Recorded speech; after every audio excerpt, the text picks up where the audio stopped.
Oh, here on number 877-381-3811, 877-381-3811 by CNN's head count. It's likely that Pete Hegseth will get confirmed as Secretary of Defense, and it was a magnificent display of competence, class, of intelligence. Oh, not the Democrats. It was a magnificent display of stupidity, ignorance, and a low IQ. No, I'm talking about Pete. He was fantastic. And the usual lowlives did what lowlives do. The others, too. And we're going to spend a lot of time on this because many of you actually work for a living and you weren't able to hear much of this. I did watch it for my work for a living. There are other things going on that I want to hit quickly, but then I want to circle back to that. Now, one of them is this. It's not getting really any attention whatsoever, but you keep hearing the media report is we're close to a deal to return the hostages in Israel, that the Biden's team and Trump's team are working very, very hard on this. I'll tell you what I'm hearing, and I'm very concerned about it. I'm reading and seeing reports that there's enormous pressure on Israeli Prime Minister Benjamin Netanyahu to release multiple scores of Palestinian terrorists and convicted criminals in exchange for the hostages, even if it means the collapse of the Netanyahu government. Now, I hope this isn't true. I hope our team, the Trump team, isn't pressuring for this. That is the release of terrorists. You know, here in the United States, we would not go for that, would we? No, we wouldn't do it for a minute. I also just saw a report on Fox by Trey Yingst, well, not just, about 2 hours ago, that suggests at least some of this is true. And there's an entire story in the Jerusalem Post. Heart versus head, the hostage deal and the cost of compassion analysis. They go on to say, here's agreement to the emerging hostage deal, one that, if fully implemented, could secure the release of all 98 remaining captives. They don't know if that's the number. Nobody does. They're just speculating. Both living and dead. Okay. Dead captives, I guess they're talking about as well. In exchange for thousands. You hear this, Mr. Producer? Thousands of Palestinian security prisoners, including convicted terrorist murderers serving life sentences. Marks a triumph at the heart over the head. The deal would also see Israel withdrawing to a buffer zone along Gaza's perimeter, relinquishing control over key areas such as, well, it doesn't matter. Allowing Gazan civilians to return to northern Gaza, effectively bringing the war to an end. The war to the end with Hamas is never over. The balance between heart and head, a debate over what should have priority in decision-making, has been debated for centuries. Both approaches offer strengths and pitfalls. Living with the heart means placing empathy, intuition, and moral values at the forefront, all of which foster solidarity and unity, writes this individual in the opinion piece. Those championing this argument recognize the real risks, but say it's worth it anyway. Now, what about the future? He also writes, with the release of thousands of terrorists and criminals. Those opposed to the deal are not cold individuals with hearts of stone. Rather, they're looking beyond the now, the individual, and judging the agreement based on whether it's good in the long term for the collective. Their argument comes down to three core concerns. First, the deal will incentivize hostage taking. Hostage taking. Second, releasing thousands of Hamas terrorists. Hundreds with blood on their hands will inevitably lead to more terrorism. These folks are backed up by the data. 1985, Israel released 1,150 Palestinian security prisoners in exchange for 3 soldiers in what was known as the Jibril deal. Many of those released played a role in the first Intifada 2 years later. And it goes on how they participate in other terrorist acts. The final concern is Hamas remains standing. Granted, as a military organization, it's severely depleted with tens of thousands of terrorists killed and so forth, but it still retains control of Gaza's civilian infrastructure is left in place under the agreement. It's only a matter of time, according to those opposed to this deal, before the terrorist organization regroups and rearms. Count me among those folks. Count me among those folks. And so these various articles and so forth and commentators in Israel saying there's enormous pressure on Netanyahu to grab a deal like this. That's apparently what's going on. And so if the Biden and Trump folks are working closely together, I just hope it's not our folks that are pressuring this. So there's thousands of terrorists are released. I just, fucking hot. I can't imagine that's the case, since we would never buy that. In our own case, we would never put up with that.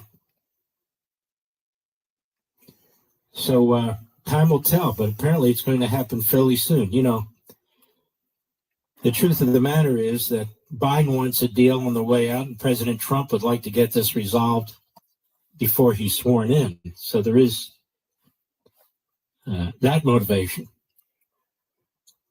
my understanding. But time will tell. Now, Qatar is negotiating, in effect, for Hamas. Qatar is a terrorist regime, America. Qatar has spent enormous amounts of money in our country. Qatar has bought a lot of politicians in our country. Qatar has its hands in many developments and businesses in our country. And a lot of our wealthiest people in this country owe Qatar money. Wow. That's right. And so you got to wonder about that. We'll see how this plays out, but I wanted to bring this to your attention because all the reporting in the United States so far is we must have a hostage deal. What they're not saying is with thousands of terrorists and murderers and criminals released. And Hamas remains standing. And now you can see why some in the coalition with Benjamin Netanyahu have said, well, we're going to withdraw. And depending on how many withdraw, his government can fold. And Biden obviously doesn't give a damn about that. We should. That is, we American patriots, we should. So I wanted to bring that to your attention. Also, it turns out in the Los Angeles metropolitan area, about 100 fire trucks are not functioning. They don't have the parts they need, and the repairs couldn't be done. So this is a government, basically the Los Angeles government and the California government generally, that is a disaster. Ideologically, practically, scientifically, a disaster. I see the media all worked up, starting with the Associated Press, that the flags will be flying at full mast for the inauguration of President Trump, rather than half-mast for Jimmy Carter. Now, if they were flying half-mast when he's giving his inaugural address, the media would say, look at that. Isn't that symbolic of a country dying? So the speaker's ordered that all the flags will be flying at full mast, and that's good. They should be, as far as I'm concerned. You know, there's a ton more going on in this country, but hearing is illustrative of how the Democrats plan to try and destroy our nominees and what a nominee needs to do to stand up to it and defend against it. And I want to also say that the Republicans on this committee were superb, and that would include Joni Ernst. Absolutely superb. Superb. I can't play them all. This gentleman Kramer was wonderful, as were others. Our buddy Tom Cotton was outstanding. Louder is right there. But they all were outstanding. The Democrats look buffoonish. Gillibrand's there defending women in the military. She won't defend women in sports. She won't defend the word women. She won't do any of that.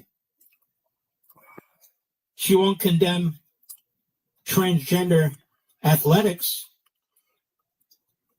as destroying women's sports. So she doesn't stand for women. She's a wokester. And this Hirano, whatever the hell her name, from Hawaii, she's Chester. She's an idiot.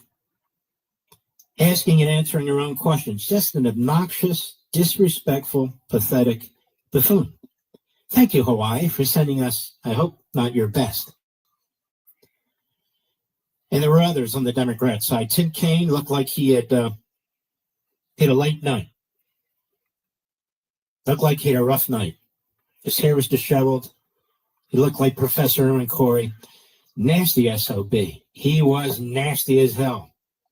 About this wife, the ex-wife, one of the young kids, 7 years old, is in the audience. He didn't care. He was given his marching orders by Schumer. He was Schumer's point man, hit man. There were others. But he was exceptional at his loathsome conduct and so forth. Just disgusting. Fucking weird. So you'll hear some of this when we return. And by the way, Jack Reed, the former chairman, now the ranking Democrat on the committee, another low life. We'll be right back. What? Open. News Talk 105.9 WMAL. Making sense of the news. In today's digital age, where cyber threats loom larger than ever, safeguarding your personal information is paramount. So why is Congress considering a law that could put your credit card data at greater risk of being hacked and exposed to firearms? This Durbin Marshall credit card bill could jeopardize your financial data. Fucking weird. Say transactions to payment. Connection is unstable. If you're on Wi-Fi, try plugging into your router or moving closer to it. Seeking to inflate their multi-billion-dollar profit margin. The Durbin Marshall credit card bill will undermine our safe and convenient payment systems and endanger your data security. It's time to take a stand. Visit electronicpaymentscoalition.org. Durbin Marshall credit card bill, paid for by the Electronic Payments Coalition. There was still activity that has 123 closed northbound between Churchill Road and right? And in Manassas, Aden Road. My internet's acting funny. Fucking dang. For the crash on Shady Grove Road in Bethesda, accident on River Road at Little Falls Parkway. Still going 270 northbound between Shady Grove Road and Middlebrook Road and more delays from 121 headed towards 70. And the GW Parkway is jammed up northbound between the Roosevelt Bridge and Spout Run Parkway. Now from GarageDoorRepair.com, the WMAL Stormwatch Sun forecast. Tonight, mostly cloudy, a low around 19. Tomorrow, partly sunny, highs in the upper 20s to mid 30s. This report is sponsored by Discover. Percent of places. My screen keeps fucking buffering. Fucking thing. Technical difficulties. February 2024 Nielsen report. Learn more at discover.com/credit card. Need a new roof? Honor, respect, and trust your home with Valor. Visit valorhome.com.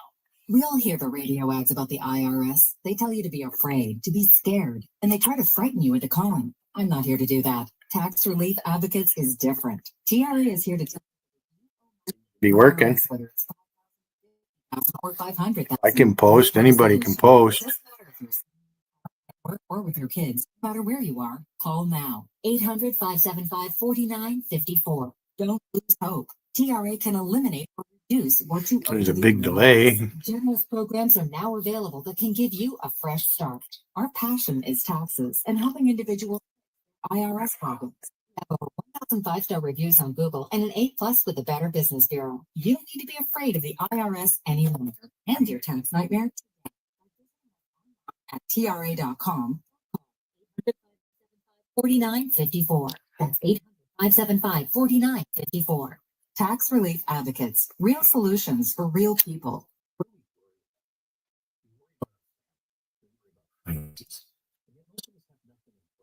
Deal with death or incapacity. What happens to your life savings? You don't leave an expensive mess. I'm attorney James Collins.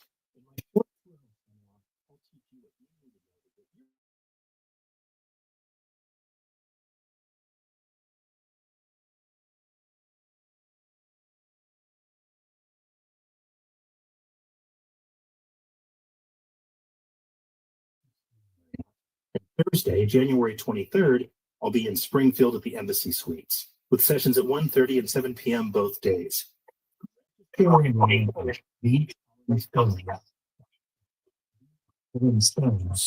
going through. Call 877. Fucking. No. I don't know, Spectrum, you're starting to suck. And if you're in the mail for your special invitation. It's big. Soon, Donald J. Trump will. In fact, I'm going to end this motherfucker and fucking millions of Americans come back. want to know the truth. To Newsmax.